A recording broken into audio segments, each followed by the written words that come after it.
That's right. 2 weeks in, Aaron, what do you think about your group? What have you seen? We are fast. I thought we were fast last year.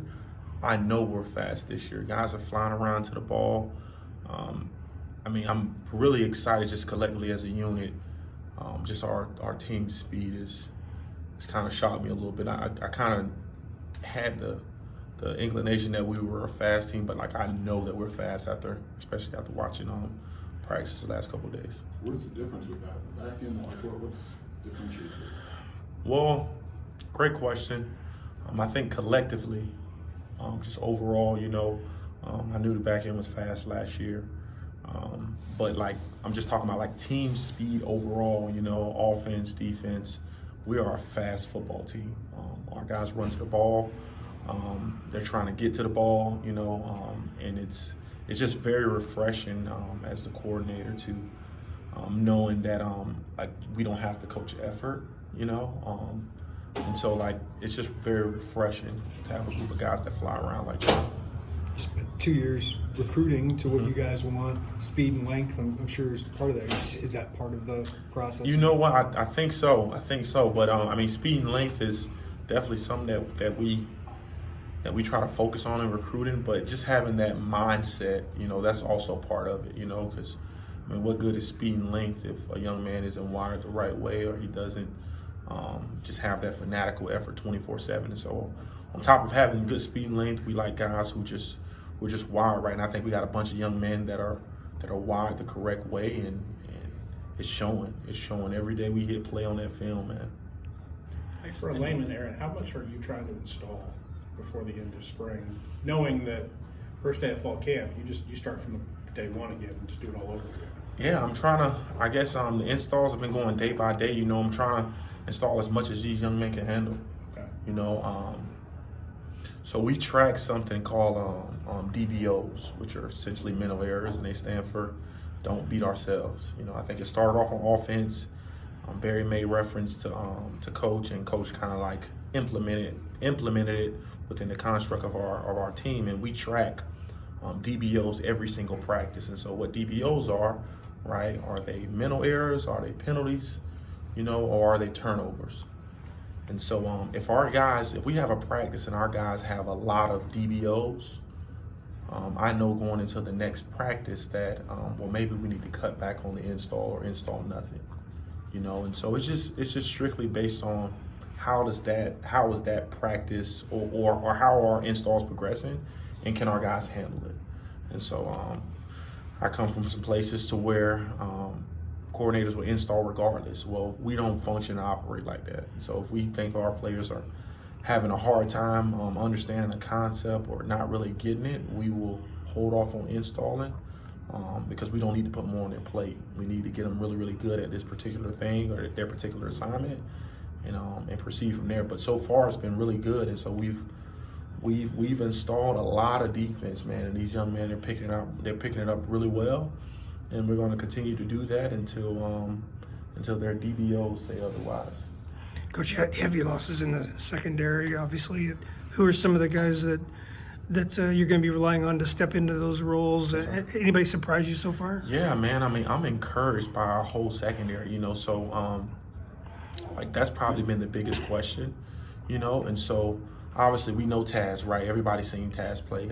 We know Tyler Strang. Everybody's seen Tyler play. Maybe not as much last year, but he's coming into his own. He's been having a really good spring. Xavier Scott has been a shining star, man. He's really poised in the secondary. He's handling a lot of adjustments really well. Very smart player. Excited about him. Tyson Rooks is coming along really well. Young corners on the outside. Caleb Patterson's coming along really well. Miles Scott. I'm just going to say Miles Scott again. All right, he made a play yesterday.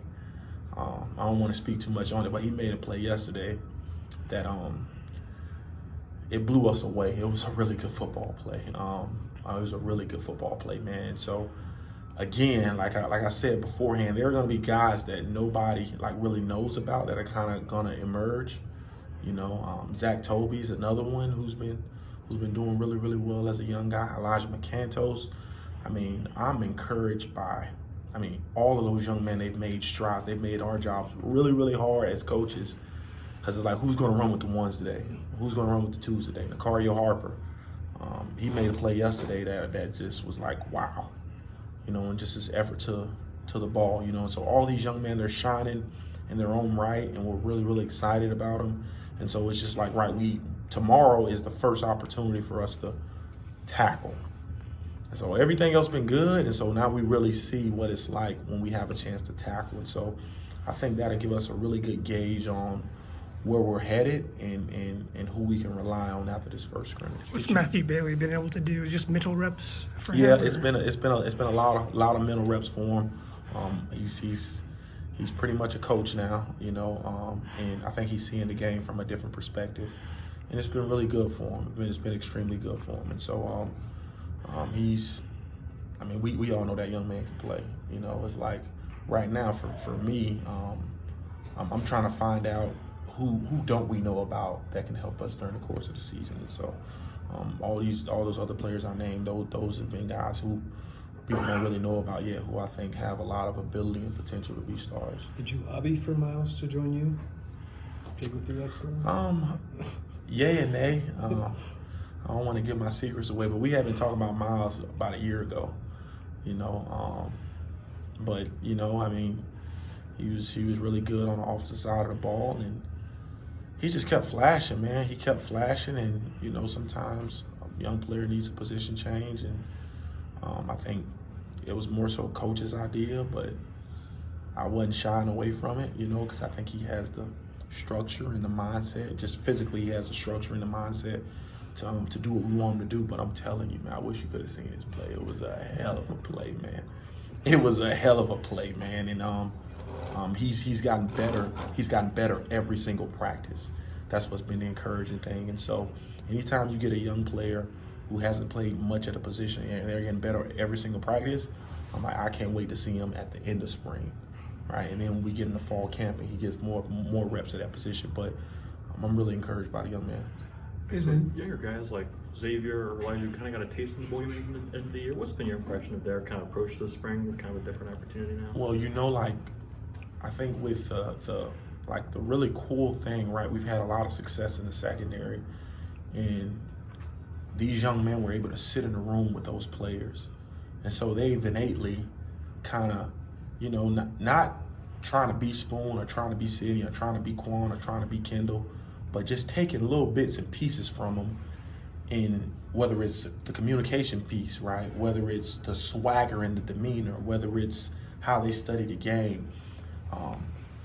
Those guys that played in the bowl, I'm like so encouraged by them, because like I see flashes of our former players in them every single day, you know. And so I know we have a more than enough ability to be just as successful or better than we were in the back end. It's just a matter of, you know, allowing these young men just to play within the confines of our defense and not try to go outside of their ability. Just really honing in, trusting their technique, trusting what we're teaching and coaching them, and then just allowing them to go out there and play. Coach, up front, where you're pretty established, is there movement there in the two deep? I mean, you got some guys that have been there a long time, done a lot of things. I mean, is there always kind of movement there? You know? Yeah, I think up front's a tad bit different because those guys are constantly running to each other.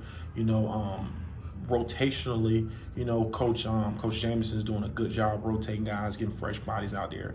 But we've had a ton of guys like Denzel Daxon is coming along really well. Okay. He looks really good at the nose. You know, I'm really encouraged by him. T-Rod Edwards obviously is been phenomenal, right? Christian Kirk. I mean, we got some guys, man, like that Coach Jameson has been rotating up front interiorly that have been shining this spring. You know, and I'm just really encouraged along the way. You know, to as good as Johnny is, right?